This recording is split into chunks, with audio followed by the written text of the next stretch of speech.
My name is Molly, and I'm 32 years old. I'm married to Justin, who is 35 and works in an office. I work as a freelance fashion designer from home. My career started with many small, exciting projects, but it wasn't until I landed a significant project with a substantial paycheck that things really changed.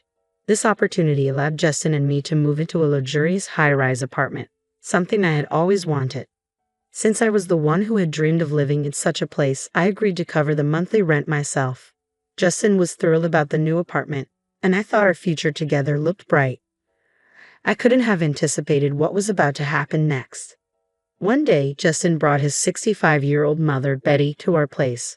Her husband had passed away 3 years ago, and she had been living alone since then. "Hi, Molly," Betty greeted me. "Hi, Betty, it's been a while. What's going on?" "Well," Justin began awkwardly, "she wants to move in with us." "Why?" I asked, surprised. Justin explained that Betty's house was deteriorating, and she wanted to move to a better place. She didn't have much money, so she hoped to stay with us temporarily. I understood the situation but wasn't thrilled about it.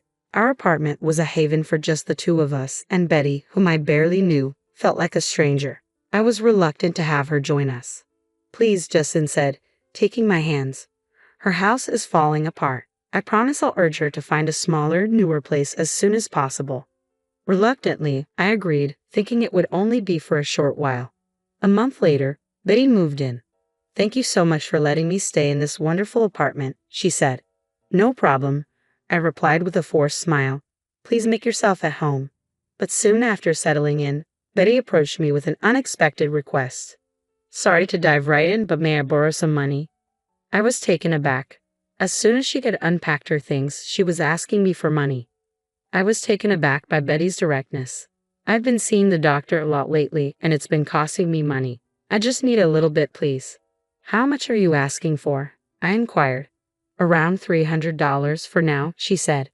Given her age, it wasn't surprising that she might be facing health issues, and I could understand that medical expenses could add up quickly. I reached into my purse, found $650, and handed it to her. Then, one day, Justin came to me with a request. I was unsettled, fearing it might be related to Betty.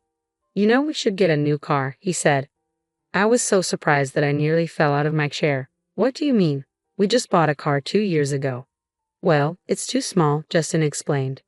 I couldn't understand why the size of the car mattered. It was sufficient for the two of us, or 3 if you counted Betty. Why did the size need to change? "My mom doesn't like it," Justin added. I was baffled. Why was Betty complaining about a car that wasn't hers? "She wants a more luxurious car, like a Mercedes," Justin said. I was completely lost. Changing cars for such a trivial reason seemed unreasonable. Besides, could Betty even drive? "I'm not buying an expensive car. Tell her it's not happening," I said firmly. At the time, it was clear to me that this request made no sense. Betty's complaints about the car seemed to never end, and soon she came to me again, asking for money. "My medical bills have become more expensive, and I'm falling behind on payments. Could you help me out again?" she pleaded.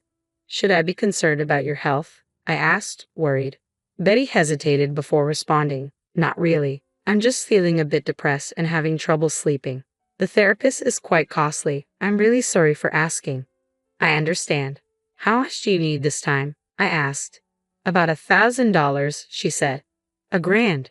I was taken aback. The amount seemed excessive for therapy, though I wasn't well versed in the costs. "I'm sorry," I said, "but my insurance only covers a limited number of sessions fully, and after that, I have to pay half of the charges." "I see," Betty replied. "I'll get it by tomorrow." Despite my shock at the amount, I tried to rationalize it, thinking perhaps there were high costs associated with the therapy.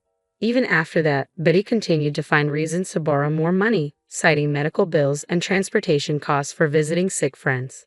By the time I realized, the total amount she had borrowed had reached $5,000. Although my job was going well, I was becoming increasingly frustrated. That's when I noticed something strange. One day, I couldn't help but peek into Betty's room. To my shock, I found designer bags and wallets neatly displayed on a shelf. I was stunned. How could she afford such luxurious items when she claimed to be struggling financially? She had borrowed so much money from me. Yet her room was filled with expensive goods. I grew increasingly suspicious of the medical bills she'd been asking for. A month later, Betty approached me again, asking for more money with no hint of remorse. "Can you please wait?" she said casually. I decided it was time to confront her. I called Justin, who seemed unaware of the situation. "I need to ask you about Betty," I said. "What exactly is she using the money for?" "What's going on, Molly?" Justin asked, clearly confused. Betty mumbled something about therapy sessions and prescriptions, but I pressed further. "And what about the designer clothes, bags, and other items? Are you really seeing a therapist?" "Of course," Betty replied, but her hesitation was clear. "If that's the case, show me the receipts. You must have them, right?" I demanded. Cornered by my questioning, Betty was at a loss for words. It became evident that she wasn't using the money for her well-being but for something else entirely. Justin, still puzzled, asked, "Wait, what are you guys talking about?" "Betty has been spending the money she borrowed from me, more than $5,000, on luxury items," I explained. "Even so, you're being too aggressive. Can you talk to her more gently?" Justin said, his loyalty clearly lying with his mother. In other words, he was a mama's boy. "I don't have receipts," Betty admitted. "I have been shopping and dining out with friends." I was taken aback. "You seem so relaxed despite claiming to be broke. You didn't seem depressed at all. If you've been lying, you need to pay me back immediately." Betty's eyes were full of desperation. "I can't come up with that amount right away." Frustrated, I pointed to the designer items in her room. "Sell all of those things. If you can't, then move out." Justin, ever the defender, intervened. "Hey, you're being unfair. She deserves a little luxury too." "I wouldn't call it luxury," I shot back. "More than $5,000 has been squandered. This feels like a scam." Justin countered, "You're being disrespectful. Just because you're paying the rent doesn't give you the right to be so arrogant." "If you're unhappy, then you can leave," he said. "What?" I was incredulous. I was reaching my boiling point. Steam seemed about to burst from my ears as I glared at him. "Did I say anything wrong?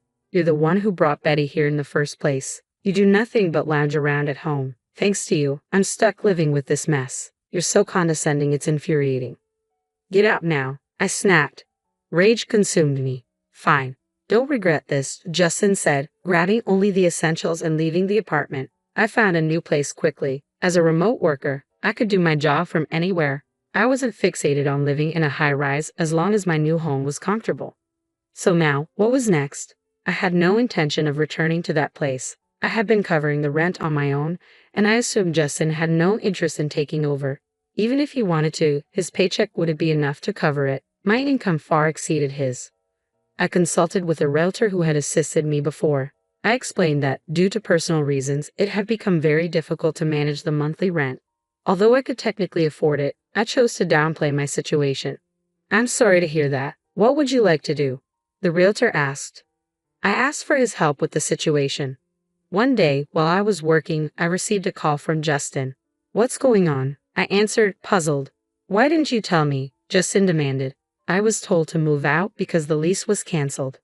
"Yes, I asked the property agent to break the lease," I explained. "Since I don't live there anymore, I don't see why I should continue paying the rent." "But my mom and I still live there," Justin protested. I was stunned. "What? That's absurd. I don't live there, so why should I keep covering the apartment? If you're in trouble, you should talk to your mom and maybe sell some of her things to raise the money," I suggested. I was incredulous and frustrated. It seemed Justin's sense of entitlement had no bounds. I spoke with a hint of sarcasm. "Well, you were the one who wanted to live in a high-rise. If you're not ready to move, why don't you take over the lease yourself?" "Oh wait, you probably can't afford it with your salary." Justin seemed at a loss for words. "You know, you should be able to manage a modest apartment. So go ahead and deal with it. Move in with your mom." "Are you kidding me?" I retorted. "My mom has already used up her savings from selling her house. I don't have any extra funds myself. How do you expect me to find a new place?" "That's not my problem," he replied. I couldn't understand how he still had no savings when he had been relying on my income. The entitlement and irresponsibility of both him and his mother were astounding. "You've brought this upon yourselves with your foolishness," I said. "From now on, figure it out on your own." "Are you saying we should be homeless? You're still my wife," Justin pleaded. "I've told you, figure it out elsewhere. I'm done with this. Goodbye." I hung up the phone. A few minutes later, my phone rang again. It was Betty. "Mally, I'm really sorry," she said, her voice trembling. I will pay you back, so please don't kick us out. Her tearful plea surprised and saddened me. I didn't want to lecture her, but I felt I needed to explain. You should live within your means. If you only have a small retirement income, you should adjust your lifestyle accordingly. If you want a higher standard of living, you need to work for it. I knew the harsh reality as a freelancer. If I wanted a certain quality of life, I had to work hard and earn it rather than relying on others. I understand, Betty said. I'm sorry. Please don't let us end up on the street. I'm sorry, I replied, my voice softening. But you need to manage your finances better. The apartment had already been leased to someone else. You really need to move out, I told Betty coldly. This is a matter of regulation. I ended the call with finality. Later, the realtor informed me that Justin and Betty had pleaded with him to keep the lease, but he told them that a new tenant was moving in soon and they had to leave. Even if they had stayed, Justin's salary would have been swallowed up by the rent, leaving them unable to afford anything else. It was absurd for them to expect me to continue supporting their living situation while Justin relied on me. His outbursts had pushed things past the point of no return. I was frustrated and resolved that this was the end. Justin and Betty were left without an apartment and were moving from one motel to another because they couldn't afford the broker's fee or deposit, and no one was willing to be their guarantor. Betty had worked only briefly, so her Social Security payments were minimal, and they were struggling even to eat. I felt they had brought this upon themselves. On my end, I secured another major project and became more financially stable. Looking back on our marriage, I realized that depending solely on a partner, financially or otherwise, is unsustainable. It leads to significant pain when things fall apart. Justin and I separated for a while and eventually divorced. Our feelings had cooled, and there was no reason to stay together. Now that we're estranged, I feel a sense of relief. If I were to marry again, I'd be more discerning. The divorce taught me valuable lessons about life and relationships, and I plan to take my time finding the right partner.